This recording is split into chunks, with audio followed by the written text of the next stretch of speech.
So, hi, and thank you for staying around. It's already quite late, and especially after pizza and beer. Yeah, I'm going to talk about HBase. My name is Rando Valt, working here as system architect, and I've been with PlanetOS since very first days, so like it's nowadays a norm that I'm sitting behind the same desk but working under already third company. Yeah, as already briefly was mentioned in previous presentation, that here at Intertrust or PlanetOS we are using HBase as our primary or one of the primary data stores in our data platform. And in this presentation we'll take a closer look what the HBase is, and as opposed to Karel's presentation, which was full of demos and exploration of various features. So with HBase, at least my presentation is going to be mostly about how it's built, because HBase is not very feature rich, rather contrary. It's built mainly to solve very specific database problem, but to do it on extremely large scale. And even if you might not have a problem where HBase is the most optimal solution, I think it's rather educational to take a look how it's designed, and looking at the origins of the HBase. It's basically mostly, or one can think of it as open source implementation of Google Bigtable, and Google has been kind of driving force in last decade for most of big data technologies. And yeah, as it is advanced Java Meetup, HBase is also implemented in Java. So this check is also done. So there are a couple of pretty random definitions what HBase is. So it's white column database. Krista already explained what white column database means. So the next is actually a quote from the original Bigtable paper. So HBase is a sparse, distributed, persistent, multi-dimensional sorted map. And I think this is very, very exact what it in its nature is. Yeah, one of the most known NoSQL databases, together with Cassandra, member of Hadoop family, and yeah, influenced by the Google papers directly from Bigtable, but as HBase is running on top of Hadoop file system, which is in turn built based on Google file system paper, and it's part of the Hadoop, which is greatly influenced by MapReduce paper. So this is the context where HBase lives. And it started from a Bigtable clone done by a small startup, PowerSet, which did work on natural language analysis area. And I think this is the main driving force why HBase or products like this were designed at first place, that they needed massive scale for the data storage, but these new internet era companies, including Google, they didn't have the resources to pay for already traditional database licenses and to buy all this expensive and dedicated hardware. So they took different approach. So they cut off all the features what they possibly could cut off, and then they built something which they can scale on just bunch of commodity hardware. You can think of your home computers, so just cheap machine, motherboard, CPU, some RAM, some disk, and you have lots of them, and you build your database on top of them. So on logical view, it's very simple thing. It's basically HBase is map of sorted maps, so that first level or on bottom level the data values are part of the map, which is indexed by versioning timestamp. This map is already in turn part of another map which is indexed by column qualifier, and the column maps are indexed by part of the map which are indexed by row key.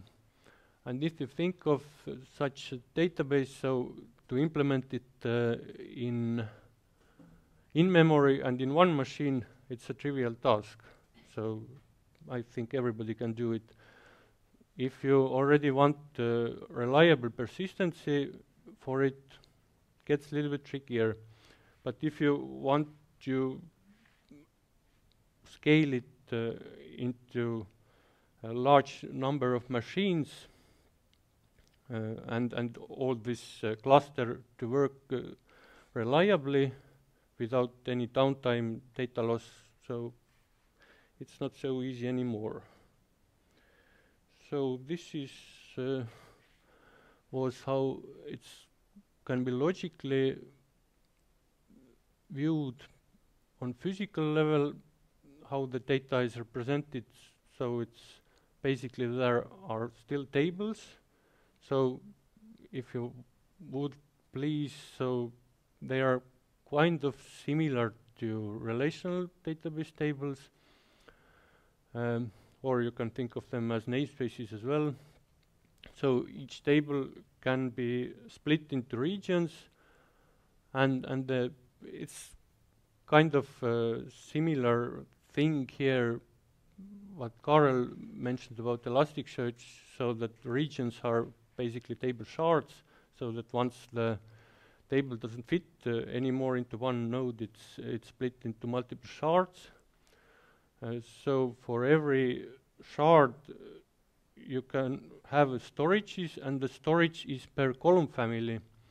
And column families is a construct which you can think of table with multiple column families, like the different relational tables which have one-to-one relationship, so they have exactly the same primary key, but the column family is mostly meant for group data columns with what have similar characteristics. Like we just in a second look, there are different configuration options you can apply for column family. And the store, which is per region, per column family, consists of in-memory part, which is memstore, and once the memstore gets full, it's persisted into H files, which in turn consists of data blocks. And all these persistent objects, they are stored in Hadoop file system. So yeah, there are not exhaustive list, but few configuration options what you can set for a column family. So maybe most interesting to mention that HBase has built-in versioning, so that you can, when you change the cell value, so that you configure how many previous versions are kept. Then you can also set the expiration to your cell values so that after a certain period of time, HBase itself basically marks your data as deleted. Or you can inform database system that please keep this column family in memory. It doesn't guarantee it, but it basically puts it in the cache handling system it into the higher category. So how the data gets written? So on client view, once client issues the mutation, which basically there are two types. It's either put data or delete. So first it gets written to the log file, which is also pretty common construct in such systems. And then also updated the memstore. And once these two operations are complete, then the client is basically informed that its request has been successfully executed. Yeah, well, the log file is basically used for crash recovery, so that once if the node crashes before the memstore is flushed, so this is the only case when log files are considered. And both for log files and flushed H files, the data storage is guaranteed by underlying HDFS, so that HBase itself doesn't make any replicas, but the underlying file system does. And maybe one detail that that also there is a mechanism to get rid of the log files, so that every memstore knows what was the last record in the file, and once the memstores are persisted, so it can be derived which log files are not needed anymore. What is LSM? Yeah, sorry. Could you point me out? So LSM is a log structure merge tree, and this is basically That previous maybe presentation was about segments. yeah, log structure merge tree is basically a multi-level data structure which guarantees you fixed write time, so that basically it means that you first have your memstore and then you write them into files, and then later you merge the files into bigger files.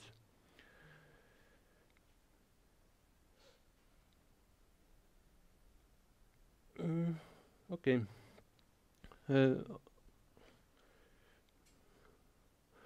Reading data.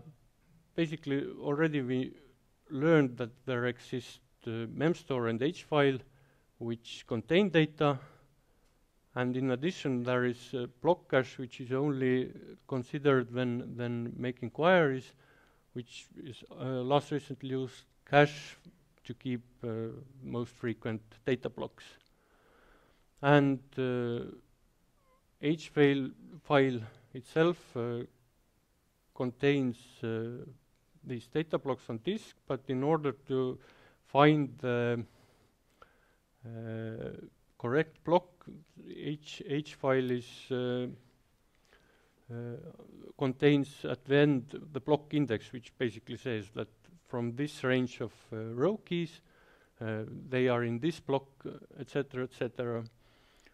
And yeah, maybe I wasn't explicit about it, but the key concept how HBase is storing data is in row key order, so that it basically globally knows in what location given row key is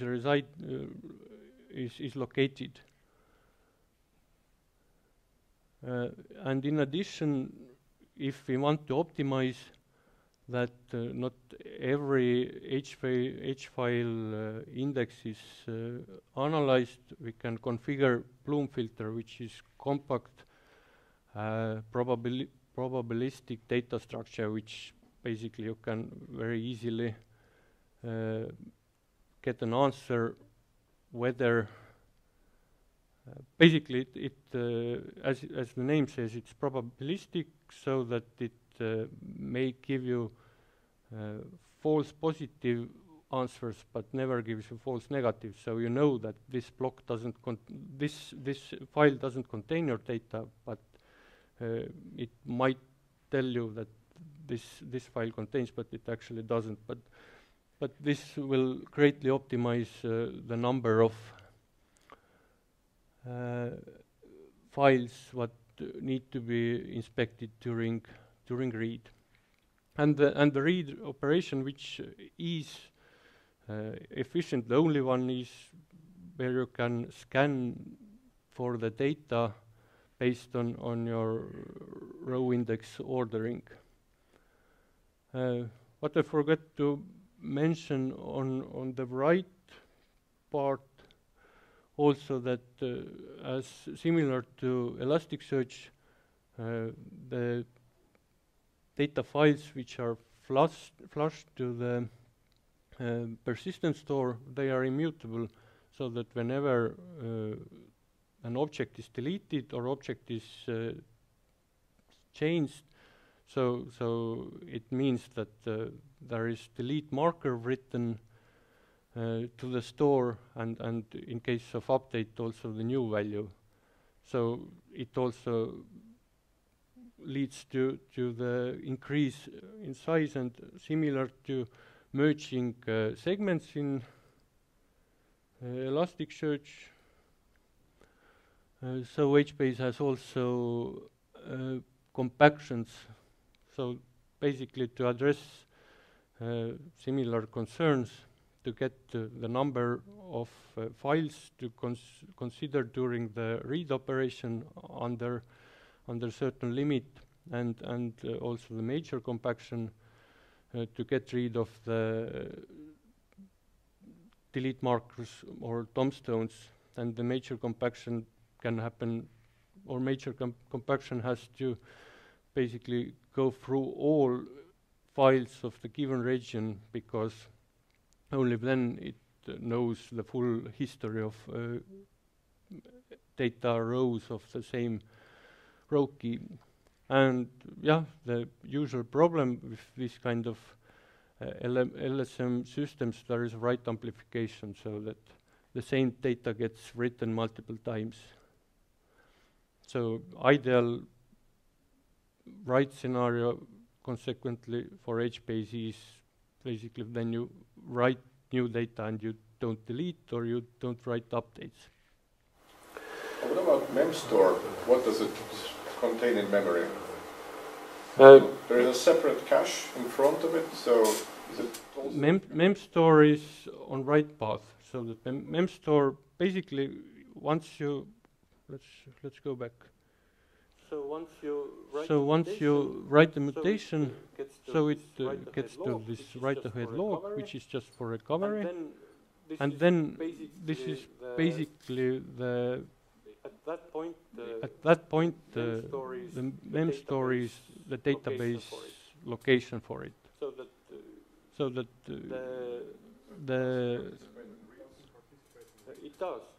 it does.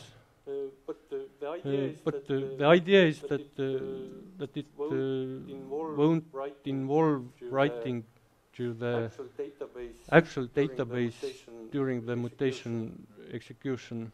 And the reason is that the memstore in memstore the content of the rows are still ordered, so that you don't want to rewrite your data file, so you write it only once. So you collect all your updates in memory map, which is called memstore, and there the content is actually all the time sorted. And then at some point of time, then this map gets to a certain limit. You take it as a whole and flush it to the disk. And also the H file, the entries are sorted in row key order. And to your next question, yes, it is considered in reads, because for rows what haven't been yet flushed, this is the only location. In addition, the recovery log, but it's not imported in that sense. So I covered compactions. So I borrowed just a couple of diagrams to illustrate already these components what I've gone through. So this is the main components of the region server. The region server is part of the HBase cluster, which is responsible of basically reading and writing data.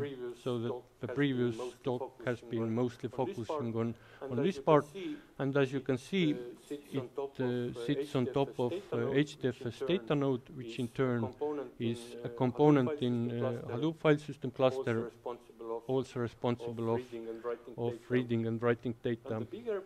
And the bigger picture, the full HBase cluster architecture, you can basically see here kind of three different clusters. There is Zookeeper cluster, HBase cluster, and HDFS cluster. So yeah, setting up the full HBase production installation is not that simple. And what are the roles here? So maybe you are familiar with some of them. Zookeeper is basically a distributed directory of logs, so that the Zookeeper client can grab a log or release a log, and it can also register itself as an observer for certain logs. And this is used both by HBase and by HDFS to do inter-node synchronization. Or also the common problem with distributed systems is cluster partitioning, so that you might end up with two sets of nodes which don't know about each other. So there will exist two parallel clusters and competing to do the same thing. So this is a scenario you definitely would like to avoid, and Zookeeper is used for that. Then HDFS, as already said, it has data nodes, which are basically operating with file blocks, serving write and read requests. And then there is a name node, which basically maintains the full list of file system, executes all the file level operations, and basically knows where the data is located. And as I don't know how old this picture is, but in this diagram there is only one name node, which means that until quite recently there was only one name node per cluster, and it was basically single point of failure for HDFS, and also maybe a reason that HDFS wasn't so much used in large deployments, but it's not the case anymore. So there is I think something called HDFS high availability, which basically implements standby for name node. And finally, we very much already talked what region server does. So in addition to that, HBase cluster has also single master, which basically does all the metadata level operations and basically maintains the cluster state. And here it is also has a standby in case the main node fails. So this is very briefly about the architecture, let's take a look how it is to use HBase from the client perspective. As the name says, it's a NoSQL database.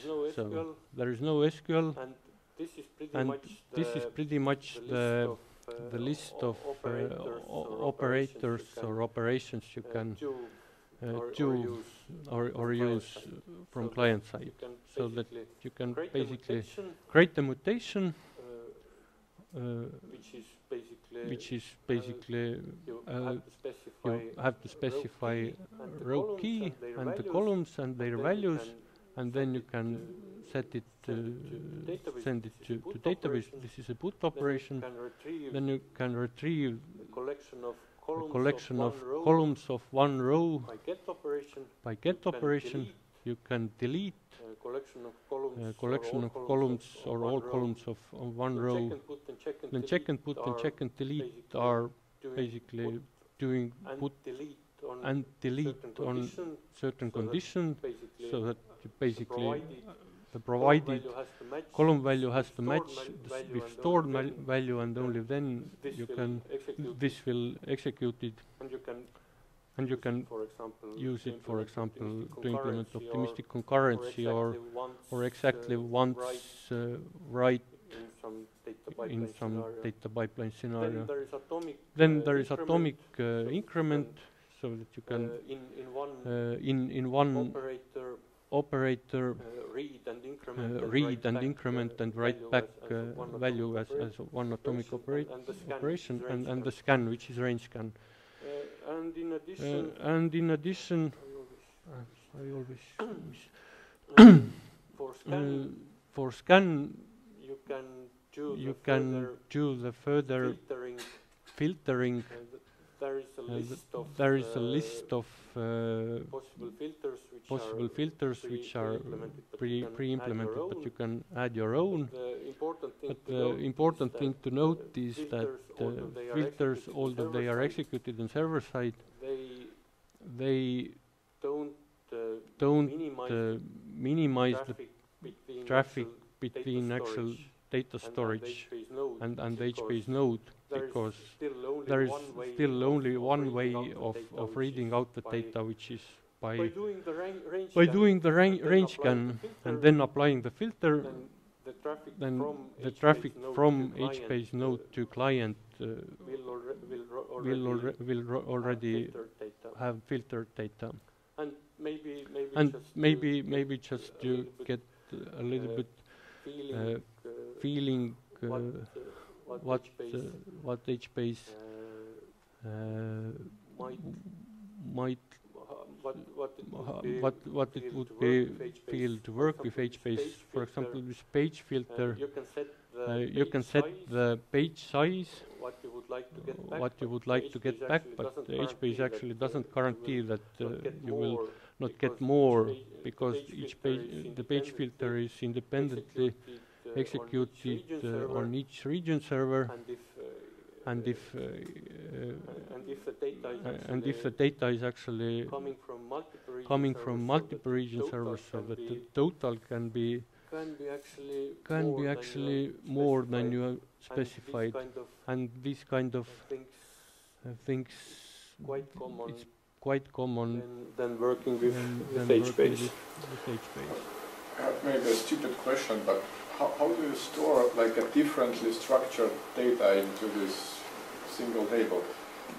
Just have basic starting from that table, the only thing what you have to predefine is that you have to create a table object, and you have to specify your column families. So everything else is quite free within whatever you do with your table. So basically you distinguish rows by prefix of this row key. For example, payment 1, user 2, you have like two different keys. You have I would say pretty much absolute freedom how you organize your data, and then this is both I mean, if you know how to use this freedom, you can benefit much of it, but it doesn't prevent you also doing stupid things. But we'll get to there. But you're free to serialize whatever type of data structures into one column, so that you, inside of column, you might have your structure, or you can have multiple columns, or you can, if it makes sense in some scenario, you can, yeah, like you said, that one row having one type of structure and another row in the same table having completely different structure. But I don't think it helps anyone to do like. Few tables in the database. Yeah, of course. Yeah, you I don't know, is there any limit, but yeah, basically, like I mentioned, you can think of them as tables in a relational database, or even maybe column families, even more precise match with relational database table. And yeah, this client interface is rather low level. The syntax is Scala, but I think having it written in Java would just add a couple of semicolons more. And these three dots here, I basically the places I explicitly didn't write the type declaration telling that the row key and column family identifier and column qualifier, they can basically be whatever type. And the only assumption is that you as the implementer know how to convert your type into byte arrays, because pretty much everything on client interface in HBase is byte array, so it doesn't have any built-in types. So what has been the main consideration behind that? I believe it's flexibility, because this would allow to store whatever, but it puts the burden on the implementer, and I think anybody who more seriously wants to use HBase, he will come up more or less with some kind of tooling support of his particular needs. Yeah, maybe it's not too forth of walking through all the details, but yeah, as I mentioned, the row keys, byte array, column qualifier, and also the data value, they are byte arrays. So you create the boot object defining that this is my value identified by this qualifier, and this yeah, I have this wow. And once I have created relevant mutation, so I send it to the table, and this basically executes a write path what there was a sequence diagram about. And the same for getting values of one single row key, so that I create the get object for particular row key, and I can specify, narrow down what cells I'm interested in, or I can just get all the data cells which are identified by this row key, and then I get back the result map, which I have to extract relevant elements and do the conversions to real objects myself. And briefly about scan. So what is scan? That you tell HBase that this is my start row and this is my stop row, and give me all rows which are within this range. And as I said, this is pretty much the only way of retrieving data, because everything is based on scan. So you can do the post-processing afterwards, but it's definitely not efficient. And it's pretty low level, so for example, typical way of building the stop condition, so that the row keys are in lexicographical order. So here you just take the last byte of your key prefix and increase it by 1.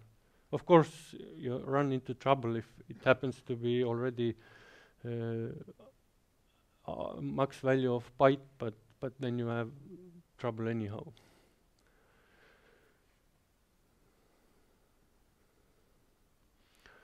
So how to deal with this rather low-level world of or with this low-level interface? Of course, you can do all the conversions ad hoc. There is utility method which knows how to do conversions for most known types, like integers, longs, doubles, strings. But it's better to probably use some kind of serialization for putting your data. And this is again, I mean, with HBase you don't have any predefined rules. You have to figure out what is best for your particular use case, whether you want your data in different columns or you put it into one column as some complex object. But yeah, usually it makes sense to put it as complex object into one particular field and some other object into some different field, depending when you basically write them down. And first choice could be to use JSON, because it's human readable, so you can, even using the standard HBase console, you can see what's inside of your database. But I think the better option, which has been also used by Google, from there this kind of database is coming from, to use some IDL-based serialization framework, so that you have declarative declarative schemas of your data structures, so that there is control over it, and these frameworks, they have good evolution support, so that basically address also issue with which is difficult with traditional databases, where you have to manage your schema evolution. For example, you want to add a new field or rename a field or things like that. So with protobuf or Drift or Avro or similar frameworks, you can manage that. And it also consumes space, because JSON is pretty verbatim. These kind of protocols store data in binary format. Which one do you use? We currently are using JSON, but we have plans in hopefully near future to move. My personal preference is protobuf, but I don't think there is much difference. Is there any browser for protobuf data? I'm not aware of, but you can. Yeah, I mean, the basic HBase shell is anyhow very simple piece of software, so you can. It supports custom formatters, so that you write your own simple conversion functions for different types, and then once you use your shell, you can tell that please show this cell using this serialization. But yeah, as I said, it actually pays off to invest writing your own tooling, because just the HBase, as it provides so low level that you need to have better support. And yeah, I think the time allows, so let's take a small code example what could help for dealing with this low-level API. So this is a piece of Scala code, and it uses the implicits of Scala language.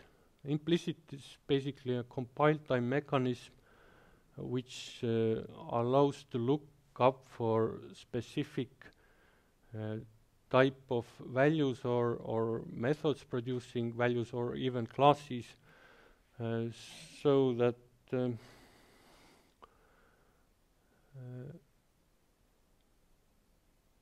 here I'm defining that this is a value of converter which knows how to convert this particular type into byte array using generic method, so that which in turn use implicits itself to in this place to convert this type into JSON. And having this, then we'll end up little bit more human-friendly way of dealing with HBase, so that they have the implicit class whenever the object is instantiated and we have it in scope. Instead we'll get this pimp put, and here we can already say that this is the column family, this is the column qualifier, and here I already have an object of certain type, and we can also support options of Scala language, so that we don't need to worry too much about dealing with nulls, so that if I'm making a GET request or scanning and trying to extract a cell which doesn't exist, so I'll end up with null and I have to deal with it. But here we are using actually markers to identify that yes, we know this kind of cell, but it actually doesn't have any value, so we write special marker to it. So maybe more important part, as I said, that there is pretty big freedom what you can do, because you have basic building blocks and you can combine them in whatever ways. So the how you structure your tables, how you organize your row keys, how you lay out your data as columns, it is of extreme importance. And you have to keep in mind what works well and what doesn't. So the complex point is shifted into different parts, so that if you think of relational database, you can start pretty easy with your table design, and you can pretty much live with it, and the hard part comes when it doesn't perform anymore. So that you have your complex query, your optimizer does some stuff, does some joins, some sorting, and then you have hard times figuring out why it doesn't perform. So here you pretty much know the few concepts which work well, and then you need to do the hard work like prior actually starting to store the data. So first concern is how to efficiently extract or read the data. Second concern is what's called right hotspotting. If you think of, for example, storing time series values, So the most obvious choice would be that your row keys would be timestamps. And so if you have the huge load of timestamps coming in, so as they all have similar row keys, they end up all in the same region server. So that, let's say, you have 10 region servers and basically, or 7 region servers, and every weekday only one server is working and all the other 6 are pretty much in idle mode when considering writing. So one option is to append a salt in front of row keys. So it means that if you do scans, then you have to consider all the region servers, because this is what your row key prefix determines, but it's not so expensive. So you basically do, let's say, your query against 7 servers in parallel, and you get back the result, which gets merged together and not so bad. But it, in other hand, guarantees that once you are writing your load of data, the load is also equally distributed between region servers. From the early days of relational database, the data normalization was the key issue. And there was this third normalized form which says that you shouldn't have the redundancy in your data, and whenever you have to put into separate table and link them together via foreign keys. So nothing of such is valid here. So it's rather contrary that denormalization is the new norm in NoSQL databases. So that whenever you need to have different read pattern, or you might want to have some kind of join, so you just need to present it in a form what you would need to have it while making queries. And you need to think whether you can take any advantage from built-in multi-versioning or data expiration. Maybe pretty illustrative example of what this row key design might be. This is taken from Open Time Series database, which was also presented on Christo's slide as representative for time series databases, and it's built on top of HBase actually, and they just have thin layer doing basically the data formatting. And what they have chosen, they are using so-called, I don't know, is it common term, or so something called fat rows, so that in one row there is not one single timestamp, values of one single timestamp, but it's actually, let's say, time bucket. You can think of maybe timestamps of single days. So that, and what they do, they build their row key from the actual metric, so that this is the parameter, let's say, what you are interested in, and the bucket portion of your timestamp. So let's say the timestamp truncated up to the day level, and then some additional tags and the tag values, so that maybe the station ID this particular measurement is coming from, and then you are adding the specific readings of this metric at particular timestamp as columns.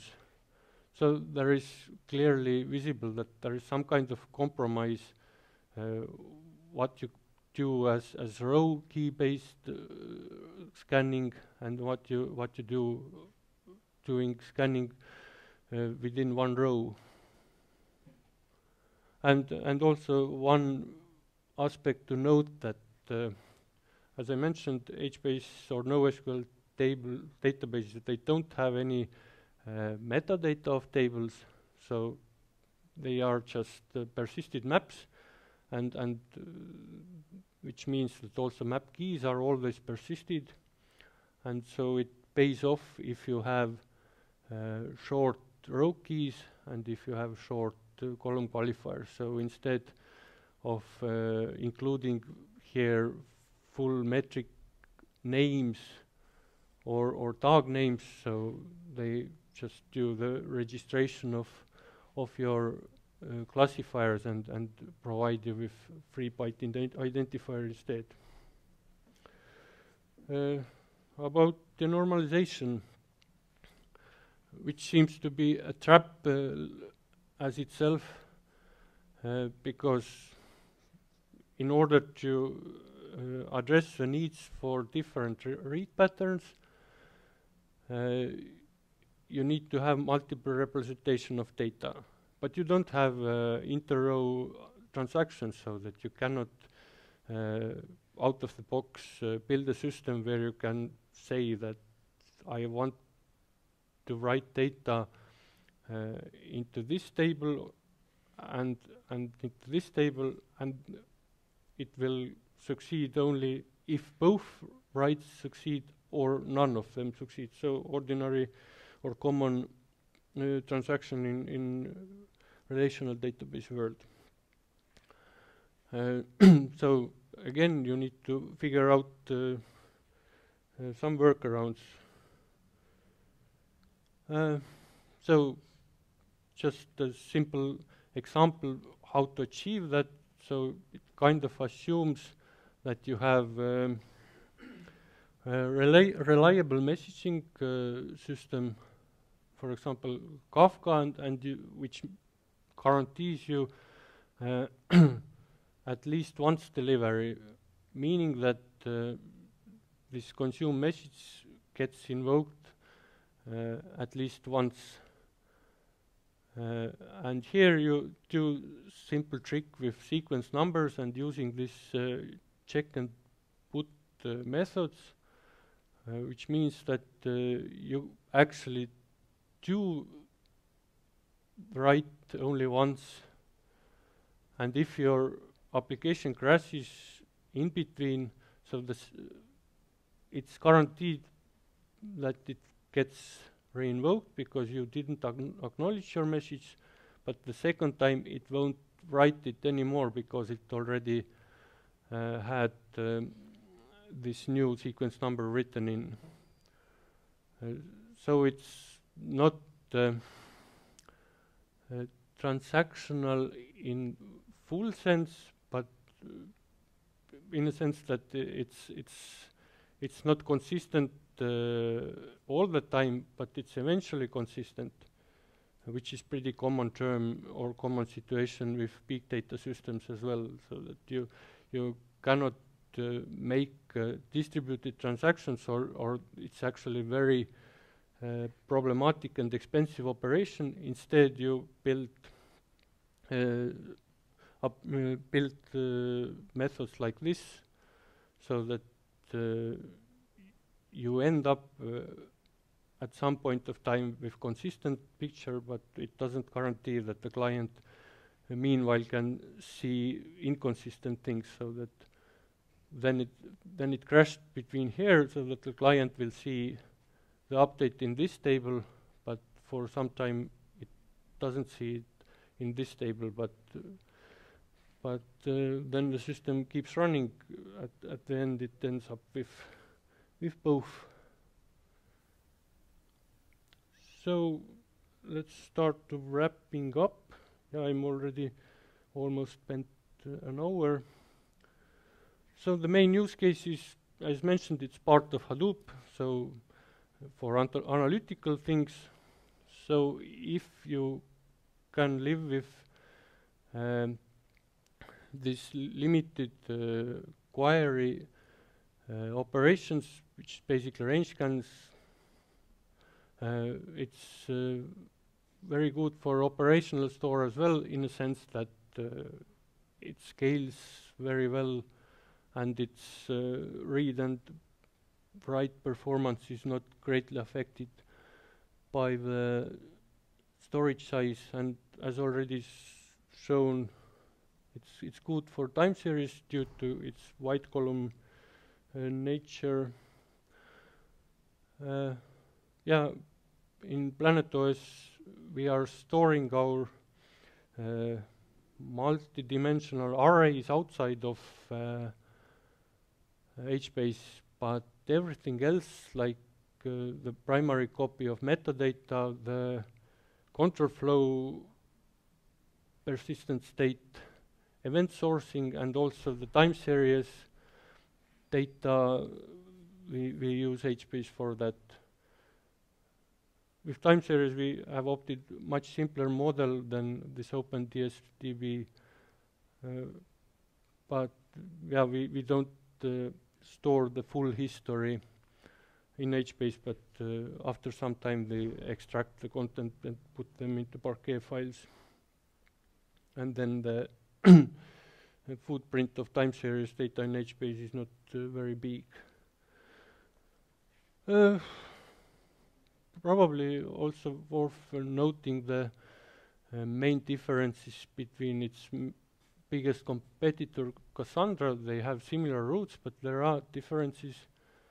So in Cassandra, the rows are actually not organized by row key, rather it's partition key, which is the first hash of the first row key component, and which is mainly to address the hotspotting.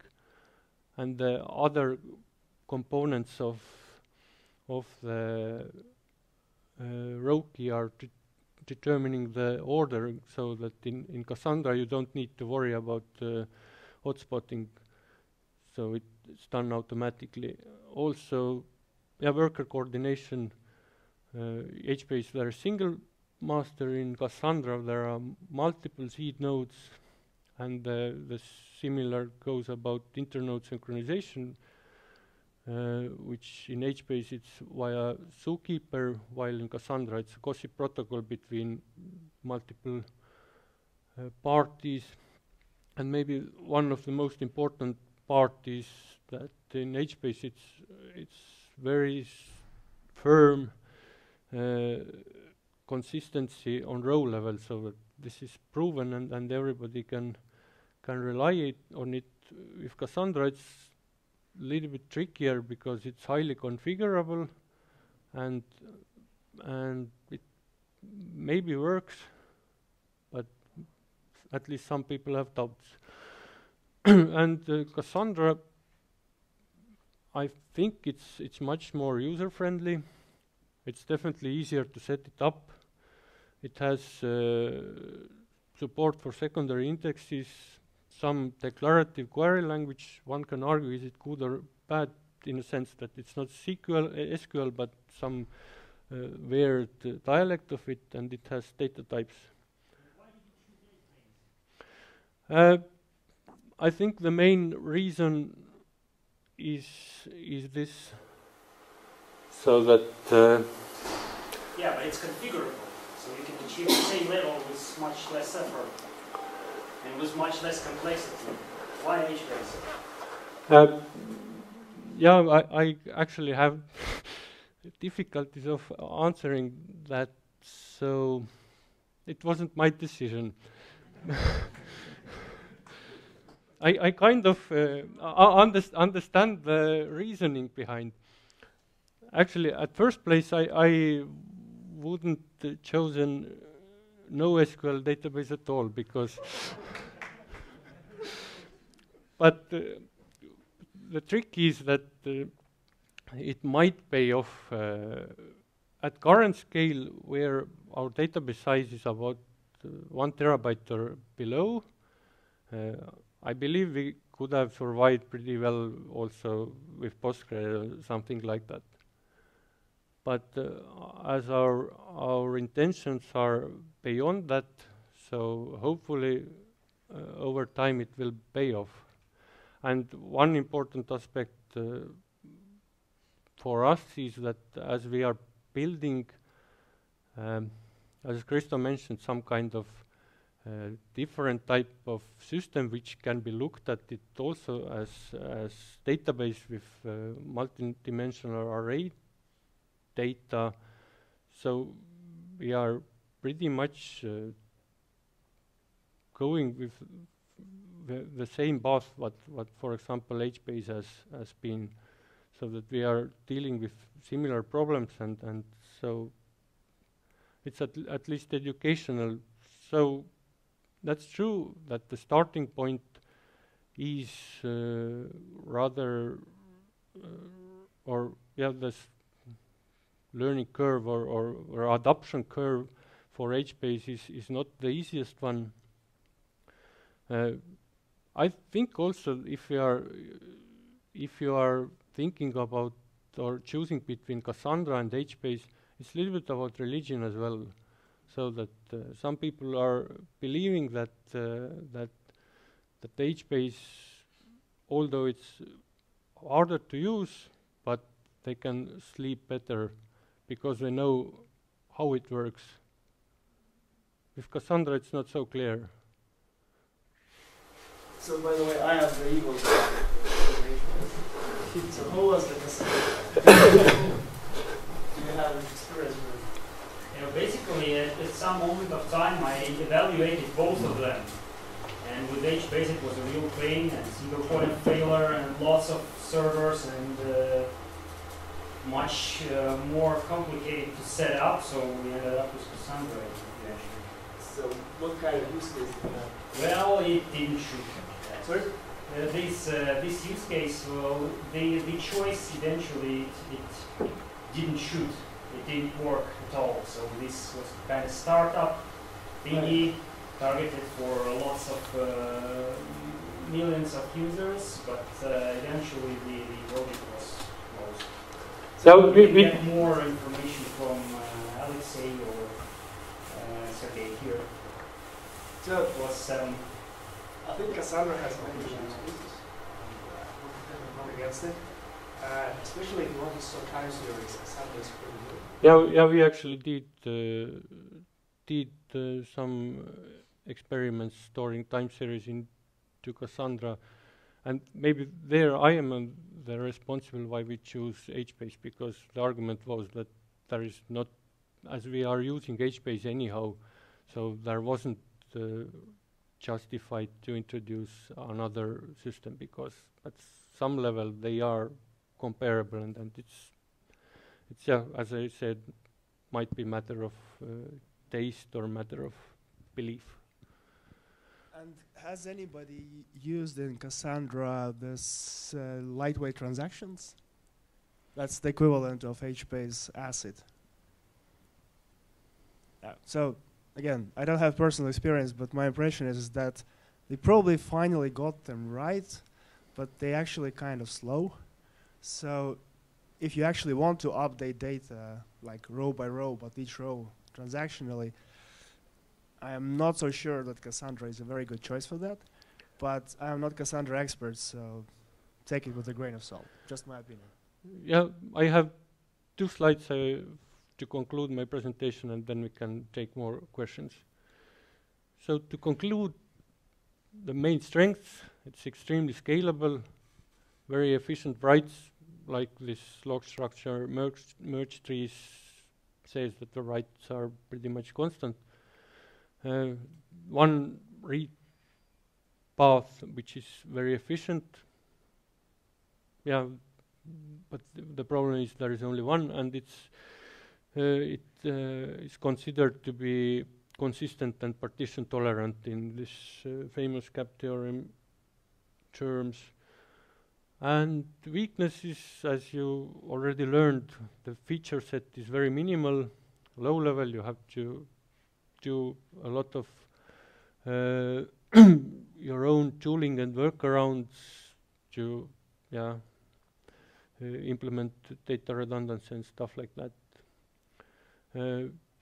not suitable for storing very big objects. I think the main reason is the write multiplication, and yeah, as already was touched, the configuration might be the easiest one because it consists of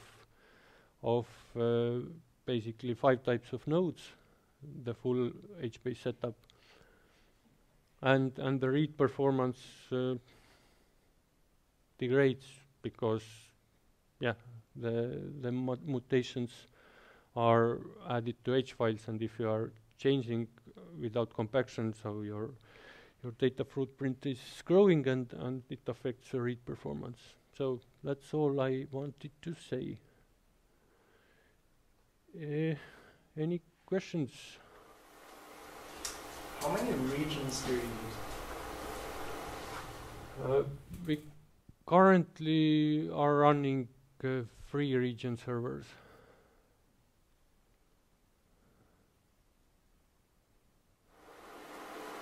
How does the production cluster hold up? Do you have a lot of maintenance needed, or it's maintenance free?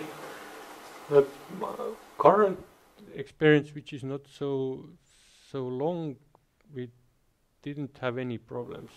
Well, let's say I spend 1 month of hell every day testing, killing a node and see if it survives, and at some point I managed to get it work so that actually I have recovery procedures for their nodes. Yeah, but so far we haven't had a need for doing the recovery. Well, unless we test it manually. Yeah. And if one regular server dies and it will be, the data needs to be compacted again, so this is not yeah, I believe the data redundancy is provided by the HDFS, so that you have the data replicated to different HDFS nodes, and then the HBase master will relocate its structure so that it knows that now these regions of tables are on different server. You mentioned it's not suited for blobs. So what is better? Elasticsearch. I'm not sure. It's free.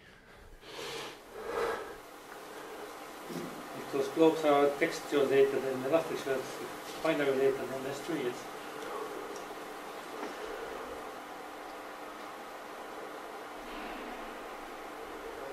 Doesn't S3 solve it for this? Or some equivalent to it? There are like implementations of S3 on your cluster. I'm just investigating the problem. Any more questions? This high efficiency on writing, like 100 kilobytes per second, that's like a very low number? Yeah, I actually don't. It was, I think it said there 100 kilobytes per node. Yeah. Yeah, I might be guilty of picking arbitrary number, which is I believe the real number must be much bigger, but I haven't done any experiments. We didn't. I mean, yeah, for our needs, we haven't run into any performance problems yet. But you have to do the hard work before to organize your data so that you can get everything by key lookups or range scans.